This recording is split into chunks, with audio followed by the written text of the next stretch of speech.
Praise the lord. పరిశుద్ధ గ్రంథమైన బైబిల్లో హానోకు అని పేరు కలిగిన వారు ఎంతమంది ఉన్నారో ఈ సమయంలో మనం తెలుసుకుందాం. హానోకు అనే పేరునకు ప్రతిష్ఠించబడినవాడు మరియు ప్రత్యేకించబడినవాడు అని అర్థం. బైబిల్ గ్రంథంలో హానోకు అని పేరు కలిగిన వారు మొత్తం 4 ఉన్నారు. ఈ 4 కూడాను ఆది కాండంలోనే మనకు కనిపిస్తారు. వారెవరనగా 1 కయ్యను కుమారుడైన హానోకు, ఆది కాండము 4వ అధ్యాయము 17వ వచనము.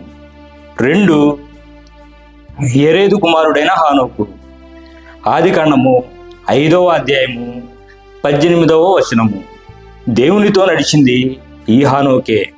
3 మిద్యాను కుమారుడైన హానోకు, ఆది కాండము 25వ అధ్యాయము 4వ వచనము.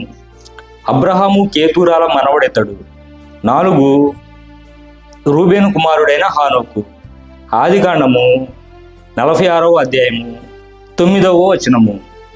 ఇతడు యాకోబు మనవడు. ఈ చిన్న సమాచారం మీకు ఉపయోగకరంగా ఉంటుందని నేను భావిస్తున్నాను.